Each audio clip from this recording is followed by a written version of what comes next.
Magandang hapon mga idol. Welcome back sa ating YouTube channel mga idol.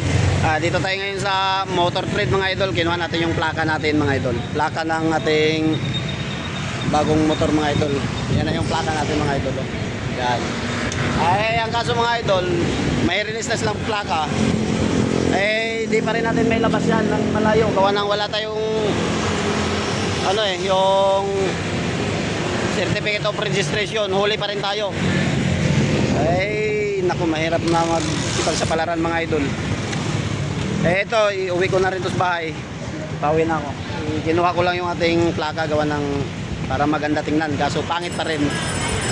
Shoutout pala sa mga taga yan, mga taga LTO mga idol na nag-serve ng nag-serve ng papel ng mga vehicle mga idol. Shoutout sa inyo. Shoutout sa inyo mga idol kung sino man kayo diyang mga mabagal sa ating gobyerno kumilos. Ayun lang, di man ako galit. Nagsasabi lang ako ng totoo kasi nga bumili ka nga ng gamit para makalabas ng malayo. Kaso hindi makalabas. Isang buwan na mahigit to. Isang buwan na mahigit to aming motor.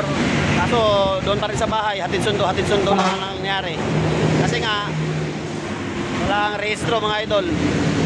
Yung resibo lang, OR, yung OR lang meron. Sa mga nakarelate dyan na bagong kumamotor, shoutout sa inyo mga idol. Bye bye mga idol.